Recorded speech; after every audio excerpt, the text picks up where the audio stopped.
بسم اللہ الرحمن الرحیم. السلام علیکم. 10th کلاس بچے، آپ لوگوں کو پتا ہے کہ آپ کی جو انگلش کی نیو بک ہے وہ ہم سٹارٹ کر چکے ہیں، اور اس کا یونٹ نمبر 3 جو ہے ہمارا، ٹھیک ہے، جس کا نیم ہے ڈیجیٹل گلوبلائزیشن ٹرانسفارمنگ دی انگلش لینگویج.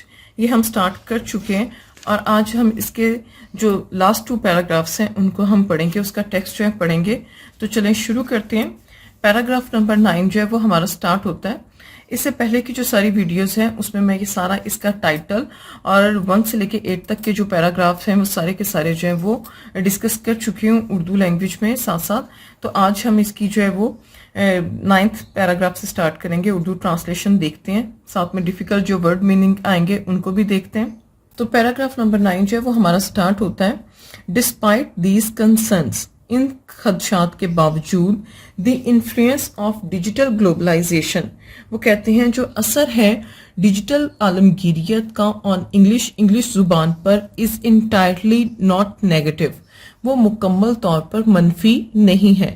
ان فیکٹ در حقیقت it has created a more inclusive and diverse linguistic landscape, وہ کہتے ہیں در حقیقت اس نے ایک زیادہ جامع اور متنوع لسانی لنگوسٹک یعنی کہ لسانی جو ہے وہ لینڈسکیپ پیدا کی ہے، منظر نامہ جو ہے وہ پیدا کیا ہے. میں اس کو ایکسپلین کر دیتی ہوں ابھی آپ کو. انکلوسیو سے مراد ہوتا ہے زیادہ ڈیٹیل میں، ٹھیک ہے، جس نے بہت ساری چیزیں اپنے اندر شامل کی ہوں. ڈائیورس کہتے ہیں اردو میں متنوع کو مطلب ہوتا ہے ڈیفرنٹ چیزیں، یعنی کہ مختلف کئی ساری چیزوں کو. وہ یہاں پہ اس سے پہلے جو ہم نے پڑھا تھا 8 پیراگراف جو ہے اس کا اینڈ یہاں پر ہو رہا تھا کہ اگر انگلش زبان جو ہے وہ اس طرح سے ہی پھیلتی رہی اور ڈیجیٹل گلوبلائزیشن کی وجہ سے پروموٹ ہوتی رہی تو جو ہماری دوسری چھوٹی زبانیں ہیں یا جو ہماری لوکل لینگویجز ہیں وہ with the passage of time جو ہے وہ ایکسٹنکٹ ہو جائیں گی، مدوم ہو جائیں گی، ختم ہو جائیں گی. تو یہاں پر ایک ضرورت ہے کانشیس ایفرٹ کی کہ باشعور طریقے سے کوشش کی جائے ان زبانوں کو بھی بچانے کی. پھر ہم نے اس کے علاوہ ایک اور چیز بھی دیکھی تھی کہ گلوبلائزیشن کی وجہ سے جو انگلش زبان خود ہے وہ بھی ڈکلائن اس میں آ رہا ہے، لیکن وہ کس پوائنٹ آف ویو سے رہا ہے کہ اس میں مختلف لوگ جو ہیں وہ نان نیٹو اسپیکر جو ہیں وہ بلینڈنگ کر رہے ہیں، یعنی کہ بہت سارے ڈیفرنٹ پروننسیشن ایکسنٹس جو ہیں وہ ایڈ کیے جا رہے ہیں. ٹھیک ہے، تو یہاں پہ وہ وہی بات کریں کہ گلوبلائزیشن پہ کا جو اثر ہے انگلش پہ وہ منفی نہیں ہے، بلکہ اس نے زیادہ چیزیں جو ہیں وہ انگلش میں مزید ایڈ کر دی ہیں، ورائٹی ایڈ ہو گئی ہے. لنگوسٹک لینڈسکیپ، ٹھیک ہے، جو لسانی اس کا منظر نامہ تھا، یعنی کہ جس طرح سے لوگ اس کو بولتے تھے. نیو فارمز آف انگلش جو ہے اس کی نئی اشکال ریفلیکٹ عکاسی کرتی ہیں دا وائسز آف پیپل، لوگوں کی آوازوں کی، فرام ڈفرنٹ کلچر، جو کہ مختلف ثقافتوں سے تعلق رکھتے ہیں، اینڈ لنگوسٹکس بیک گراؤنڈ، اور جن کا مختلف لسانی پس منظر ہے. یعنی کہ جو انگلش کی جو اب کی نئی شکلیں ہیں اس میں ہمیں پتہ چلتا ہے کہ ڈفرنٹ کلچر کے لوگ جن کا لسانی پس منظر یعنی کہ وہ اور زبانیں بولنے والے ہیں وہ بھی شامل. ویدر اٹس گھانین یوٹیوبر، چاہے وہ کوئی گھانا کا یوٹیوبر ہے، مکسنگ جو ملا رہا ہے، لوکل پرووربس مقامی جو ضرب المثال ہیں ان کو ود انگلش زبان سے، اور فلپینو بلاگر یا کوئی وہ فلپینو بلاگر ہے رائٹنگ ان ٹیگلش جو کہ ٹیگلش میں لکھ رہا ہے، اور پاکستانی یوٹیوبر یا کوئی پاکستانی یوٹیوبر ہے گیونگ جو دے رہا ہے the blend of Urdu to English, Urdu سے انگلش کا جو ہے وہ ملا جلا سا ایک کانٹینٹ جو ہے وہ کریٹ کر رہا ہے. Digital spaces have allowed English to become a truly global language. جو ڈیجیٹل اسپیسیز ہیں یعنی کہ مختلف جو اسپیسیز ہیں جیسا کہ سوشل میڈیا اور یہ سب چیزیں جو ہیں اس نے کیا کیا ہے، انگلش کو اس نے واقعہ ہی اس چیز کو الاؤ کر دیا ہے، اجازت دی ہے کہ وہ بن جائے ایک زیادہ عالمی زبان. شیپڈ بائی اٹس یوزر، جس کو شکل دے رہے ہیں اس کے استعمال کرنے والے، rather than confined by rigid rules، نہ کہ وہ اپنے جو اس کے ریجڈ سخت قسم کے اصول تھے اس میں وہ قید نہیں ہے، بلکہ اس کو جو اس کے یوزرز ہیں انگلش زبان کے استعمال کرنے والے وہ اس کو خود سے جو ہے وہ اس کو شیپ دے رہے ہیں، شکل جو ہے وہ دے رہے ہیں.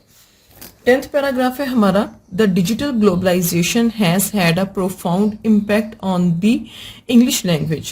وہ کہتے ہیں ڈیجیٹل عالمگیریت جو ہے اس کا ایک بہت زیادہ پروفاؤنڈ گہرا اثر ہے انگلش زبان پر. اٹ ہیز ایکسپینڈیڈ ویکیبلری، اس نے جو ہے اس کی ویکیبلری میں الفاظ کا جو ذخیرہ ہے اس کو ایکسپینڈ کیا ہے یعنی کہ بڑھایا ہے. لوزنٹ گرامر رولز، لوزنٹ سے مراد ہوتا ہے نرم کیا ہے یعنی کہ جو اس کے گرامر کے اصول ہیں ان میں فلیکسیبلٹی پیدا کی ہے، لچک پیدا کی ہے. اس سے ریلیٹڈ بھی جو ہے وہ ہم نے ایگزامپلس پیچھے دیکھی تھیں. اینڈ انٹروڈیوس اور متعارف کروایا ہے ہائبرڈ فارمز آف کمیونیکیشن، بات چیت کی مخلوط اشکال کو، ڈیٹ ریفلیکٹ گلوبل ڈائیورسٹی، جو عکاسی کرتی ہیں یا دکھاتی ہیں عالمی تنوع کو. وائل دیئر آر کنسرنس، وہ کہتے ہیں اگرچہ خدشات بھی ہیں about the loss of linguistic purity, ٹھیک ہے، لسانی خالص پن کے. میں نے بھی پیچھے بھی آپ کو بتایا تھا کہ خدشات ہیں کہ انگلش کی خود کی جو ایک ٹریڈیشنل فارم ہے کہیں وہی چیز جو ہے وہ ختم نہ ہو جائے. یہاں پہ بھی وہی بات کریں کہ اس چیز کا خدشہ ہے کہ کہیں خود کی اس کی جو لنگوسٹک پیورٹی ہے وہ جو ہے وہ ختم نہ ہو جائے. And the dominance of English, اور انگلش زبان کا جو غلبہ ہے اوور دا ادر لینگویج، دوسری زبانوں پر. The overall effect is one of the growth, change and adaptation. وہ کہتے ہیں مجموعی طور پہ اس سب چیزوں کا جو اثر ہے وہ ہے اس نکلا ہے یا وہ کیا ہے نتیجہ جو ہمارے سامنے آیا ہے وہ ہے گروتھ یعنی کہ یہ بڑی ہے، چینج تبدیلی، اینڈ اڈیپٹیشن، اور لوگوں نے جو اس کو اپنایا ہے، اڈیپٹ کیا ہے اپنی اپنی اس ضرورت کے اکارڈنگ یا اپنے ماحول کے اکارڈنگ انہوں نے اس کو موافق جو ہے وہ بنایا ہے. As digital technology continues to evolve, وہ کہتے ہیں جیسے جیسے جو ڈیجیٹل ٹیکنالوجی ہے وہ اس نے جاری رکھا ہوا ہے ایوالو کرنا، ترقی کرنا. So to will the English language, اسی طرح سے جو انگلش زبان ہے یہ بھی کرتی رہے گی یعنی کہ بڑھتی جائے گی، ترقی ہوتی جائے گی. And adapting to meet the needs of its global speaker, اور یہ اڈیپٹ کرتی جائے گی یعنی کہ موافق ہوتی جائے گی ٹو میٹ دا نیڈس، تاکہ وہ ضرورتوں کو پورا کر سکے آف اٹس گلوبل اسپیکرز، اس کے عالمی بولنے والوں کے، ان کریٹو اینڈ ان ایکسپیکٹڈ وے، تخلیقی اور غیر متوقع طریقوں سے. یعنی کہ جو انگلش زبان ہے وہ غیر متوقع طریقوں سے اور تخلیقی انداز میں یہ اس طرح سے اڈیپٹ کرتی جائے گی یعنی کہ یہ ڈھلتی جائے گی، ٹھیک ہے. یہ اپنے ریجڈ اصولوں پر جو ہے وہ بالکل ہی نہیں قائم رہے گی، بلکہ کیا ہوگا کہ اس میں فلیکسیبلٹی جو ہے وہ مزید پیدا ہوتی جائے گی، یہ اس طرح سے ڈھلتی جائے گی تاکہ یہ اس کے جو گلوبل سپیکرز ہیں پوری دنیا میں یہ ان کے مطابق جس طرح سے وہ اس کو استعمال کرنا چاہتے ہیں، جو بھی وہ سلینگز کا مختلف چیزوں کا اس میں اضافہ کرنا چاہتے ہیں، ایکسنٹ چینج کرنا چاہتے ہیں، وہ ہوتا رہے گا وقت کے ساتھ ساتھ. تو اس کے ساتھ ہی ہمارا یہاں پہ 3rd یونٹ جو ہے اس کا ٹیکسٹ جو ہے وہ سارا ختم ہو جاتا ہے. انشاءاللہ تعالیٰ جو نیکسٹ ویڈیوز ہوں گی اس میں ہم اس کی گلوسری یعنی کہ اس کے سنونیمز، کویسچن آنسر اور اس کا بک وغیرہ دیکھیں گے. ٹل دین ٹیک کیئر یور سیلف. اللہ حافظ. Thank you.